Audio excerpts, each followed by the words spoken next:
മിന്നുകെട്ട് ഭാഗം 33. രചന അവതരണം ദിവ്യരാജ്. ഇല്ല എഡി, ഇനിയൊന്നിനും ഞാനില്ല. എനിക്കൊരാപത്ത് വന്നപ്പോൾ കൂടെ നിൽക്കാൻ ആരുമില്ലായിരുന്നു. ഒരുപാട് കഷ്ടപ്പെട്ട എൻ്റെ ഡാഡി ഈ ഊരാക്കുടുക്കിൽ നിന്നും എന്നെ രക്ഷിച്ചത്. ഈ കേസൊരു പക്ഷേ നീണ്ടുപോയിരുന്നെങ്കിൽ എൻ്റെ മാനാഭിമാനവും ഞങ്ങളുടെ കുടുംബത്തിന് സമൂഹത്തിന് മുന്നിലുള്ള നിലയും വിലയും ഒക്കെ നഷ്ടപ്പെടുമായിരുന്നു. ഡാഡി എത്ര പേരുടെ കാല് പിടിച്ചിട്ടാണെന്നറിയോ ഞാൻ ഈ കേസിൽ നിന്നും ഊരിപ്പോന്നത്. ഇനിയും ഓരോ പ്രശ്നങ്ങളുണ്ടാക്കി എൻ്റെ ഡാഡിയെ ബുദ്ധിമുട്ടിപ്പിക്കാൻ എനിക്ക് താല്പര്യമില്ല എഡി. ഇന്നേ വരെ മറ്റുള്ളവരുടെ മുന്നിൽ തലകുനിക്കാതെ എൻ്റെ ഡാഡി എത്ര പേരുടെ മുന്നിൽ ഓച്ചാനിച്ച് നിന്നെന്നറിയോ? അതും എനിക്ക് വേണ്ടി. ഇല്ല, ഇനി ഒന്നിനും ഞാനില്ല, വിട്ടേക്ക്. തൊഴുകൈയോടെ പറഞ്ഞു നിർത്തുമ്പോൾ എഡ്ഡിയുടെ മുഖം ദേഷ്യം കൊണ്ട് ചുവന്നു. നീ ഇത്രയ്ക്ക് ഭീരുവായിരുന്നോ എസ്തേർ? ഇത്രയും ചെറിയ പ്രശ്നം വന്നപ്പോൾ പൂട്ടിക്കെട്ടി ഒളിച്ചിരിക്കുന്നോ? Shame on you. നിനക്ക് പറയാം, എൻ്റെ അവസ്ഥയിൽ നീ എത്തുമ്പോൾ നിനക്ക് ഞാൻ അനുഭവിച്ചത് എത്രമാത്രമാണെന്ന് മനസ്സിലാവും. എന്ത് മനസ്സിലാക്കാനാ എസ്തേർ? നീയൊരു ഭീരുവാ, അതാ ഇങ്ങനെ പേടിച്ചൊളിച്ചിരിക്കുന്നത്. നീ നോക്കിക്കോ, ഞാൻ എൻ്റെ ലക്ഷ്യം നേടിയെടുക്കുക തന്നെ ചെയ്യും. അയാളെയും അമ്മാളുവിനെയും എന്നേക്കുമായി എൻ്റെ ജീവിതത്തിൽ നിന്നും ഒഴിവാക്കും. ചിരിയോടവൻ പറഞ്ഞു. നിന്റെ ആത്മവിശ്വാസം കൊള്ളാം, പക്ഷേ നീ കളിക്കുന്നത് തീ കൊണ്ടാ. നീ നിസ്സാരക്കാരനായി കരുതുന്നത് നിന്റെ ഇച്ഛായൻ അത്രമാത്രം നിസ്സാരക്കാരനല്ല എഡി. ഇപ്പോ എനിക്കറിയാം ഇസഹാക്ക് ജോൺ ആരാണെന്ന്. നിങ്ങളൊക്കെ ശാന്തനായി മാത്രം കണ്ടിട്ടുള്ള അയാളുടെ മുഖം ഒരുപക്ഷെ നീ കരുതുന്നത് പോലല്ല. ഒന്ന് ഓർത്തോ, നിന്റെ കള്ളം പിടിക്കപ്പെടുന്ന ദിവസം, നീ അയാളെ ചതിക്കുവാണെന്നറിയുന്ന ദിവസം എന്ത് സംഭവിക്കാം? പറഞ്ഞു നിർത്തിക്കൊണ്ട് അവനെ നോക്കുമ്പോൾ പുച്ഛത്തോടെ ചുണ്ടുകൾ കോടിച്ച് ചിരിച്ചു എഡ്ഡി. എൻ്റെ പദ്ധതികളൊന്നും അയാൾ ഒരിക്കലും അറിയില്ല എസ്തേർ.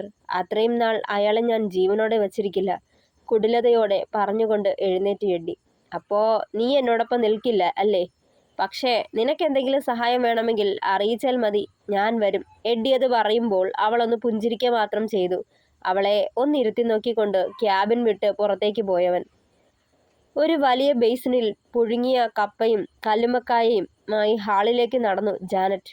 തൊട്ടു പിന്നാലെ ഒരു വലിയ ജഗ്ഗിൽ നിറയെ ചൂടുവെള്ളവുമായി അമ്മാളും ആനിയും എത്തിയിരുന്നു. ജാനറ്റിനെ കണ്ടതേ ബദ്രി കള്ളച്ചിരിയോടെ അവളെ നോക്കി. അമ്മാളുവിനെ കണ്ടതും ഇസഹാക്ക് കണ്ണിറുക്കി കാട്ടി. രണ്ടിനെയും മാറി മാറി നോക്കിയ ശേഷം എബിയുടെ കണ്ണുകൾ അമ്മുവിൻ്റെ പിന്നാലെ വന്ന ആനിയിലായിരുന്നു. പെണ്ണിന്റെ പിണക്കം ഇതുവരെ മാറിയിട്ടില്ല. അങ്ങോട്ട് ഇടിച്ചു കയറി മിണ്ടാമെന്ന് വെച്ചാൽ പെണ്ണ് കാണുന്ന നേരം തന്നെ വഴിമാറി പോവുക ഓർത്തുകൊണ്ട് ആനിയെ നോക്കുമ്പോൾ അവനെ മൈൻഡ് ചെയ്യാതെ ദൂരേക്ക് നിപ്പുണ്ട്. വീണ്ടും ഇസഹാക്കിനെയും ബദ്രിയെയും നോക്കിയവൻ. ഓ, ഓഞ്ഞ കാമുകന്മാര് രണ്ടും കൂടി എൻ്റെ സമാധാനം കളയും. പിറുപിറുത്തതും. അസൂയപ്പെട്ടിട്ട് കാര്യമില്ലടാ, വെറുതെ അവളെ വെറുപ്പിക്കുമ്പോൾ ആലോചിക്കണമായിരുന്നു. ഒരിളിയോടെ ബദ്രി അത് പറഞ്ഞതും കൂർപ്പിച്ചു നോക്കി എബി. ഡാ, ഇനിയും സമയമുണ്ട്. അധികം വൈകാതെ അവളോട് പറയാനുള്ളതൊക്കെ പറഞ്ഞേക്ക്. വെറുതെ എന്നാത്തിനാ എക്സ്പയറി ഡേറ്റ് കഴിഞ്ഞ ചായപ്പൊടി വേസ്റ്റാക്കുന്നേ? ചിരിച്ചുകൊണ്ട് ഇസഹാക്ക് അത് പറയുമ്പോൾ ചവിട്ടിത്തുള്ളി എഴുന്നേറ്റ് എബി പുറത്തേക്ക് പോയി.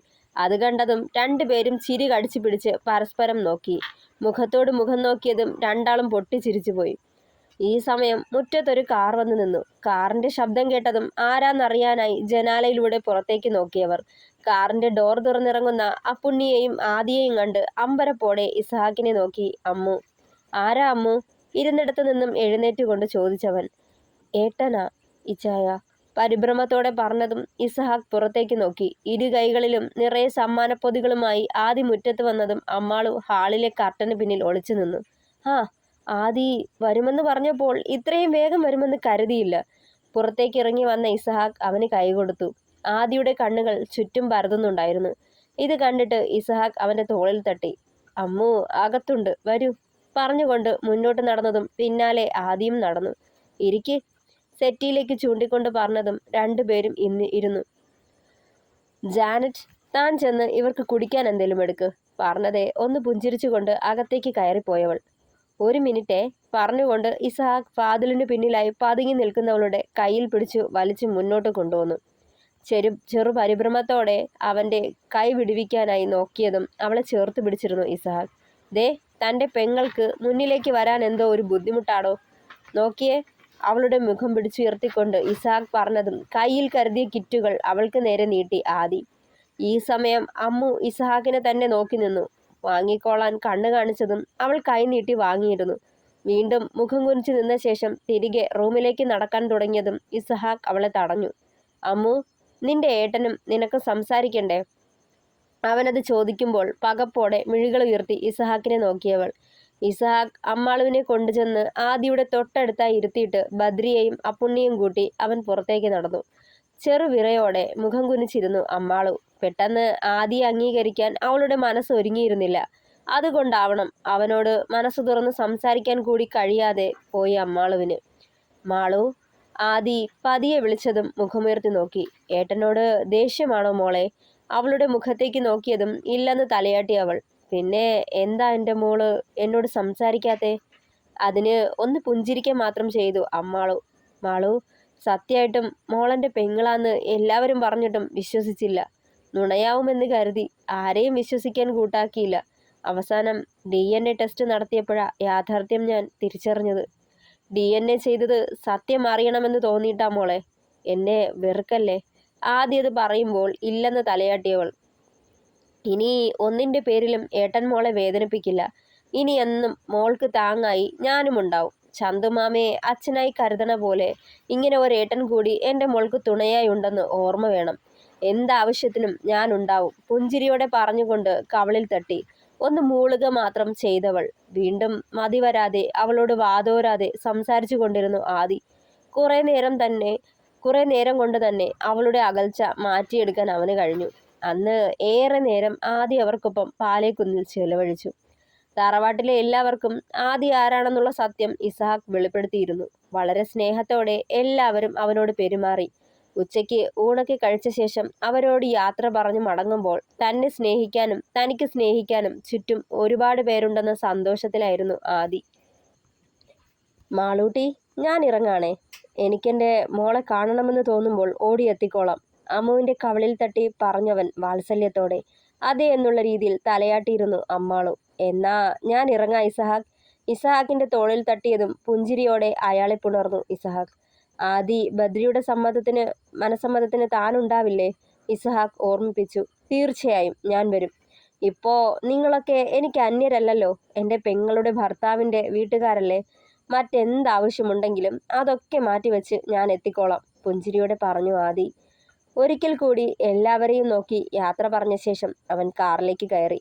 ആദിയുടെ കാർ മറയുന്നത് വരെ എല്ലാവരും പുറത്ത് തന്നെ നിൽപ്പുണ്ടായിരുന്നു. അമ്മു ഇസഹാക്കിൻ്റെ തോളിലേക്ക് ചാഞ്ഞു വന്നേരം. എന്നാടാ, എന്നതാ പറ്റിയേ? പുഞ്ചിരിയോടെ ചോദിച്ചു ഇസഹാക്ക്. ഒന്നുമില്ലെന്ന് കണ്ണു ചിമ്മി കാട്ടിയിരുന്നവൾ. ഇച്ചായ, എന്നാ?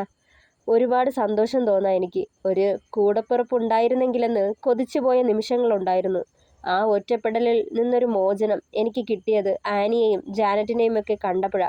ഇപ്പോഴേ എനിക്കൊരാങ്ങളയുണ്ടെന്ന് അറിഞ്ഞപ്പോൾ ആദ്യം ഉൾക്കൊള്ളാൻ ബുദ്ധിമുട്ട് തോന്നി. പക്ഷേ ഇപ്പോൾ ഇച്ചായൻ പറഞ്ഞതുപോലെ അടുത്തപ്പോൾ പിരിയാൻ വിഷമം തോന്നാ. അവൻ്റെ നെഞ്ചിലേക്ക് ചേർന്നവൾ. വിഷമിക്കണ്ട, എപ്പോൾ വേണേലും നിനക്ക് നിന്റെ ആങ്ങളയെ കാണാൻ പോവാം. അതുപോരെ? അതേയെന്ന് തലയാട്ടിയവൾ വീണ്ടും. 2 ആഴ്ച കഴിഞ്ഞു. ബദ്രിയുടെ മനസ്സമ്മതത്തിൻ്റെ തിരക്കിലായിരുന്നു പാലേക്കുന്നിലുള്ളവർ. നടുമുറ്റത്ത് വലിയൊരു പന്തൽ കെട്ടി വിരുന്നിനുള്ള സർവ്വ സജ്ജീകരണങ്ങളും ചെയ്തിരുന്നു. പള്ളിയിൽ വെച്ച് കുർബാനയ്ക്ക് ശേഷമാണ് മനസ്സമ്മതവും മോതിരം മാറ്റലും. അത് കഴിഞ്ഞ് ഗസ്റ്റുകൾക്കായി പാലേമറ്റത്ത് വിരുന്ന് അറേഞ്ച് ചെയ്തിരുന്നു. എബി രാവിലെ തന്നെ ബദ്രിയെ ഒരുക്കാൻ കയറിയതാണ്. കുളിപ്പിച്ച് കുഞ്ഞിനെ കൊല്ലുമെന്ന പോലെയാണ് എബിയുടെ ഒരുക്കൽ.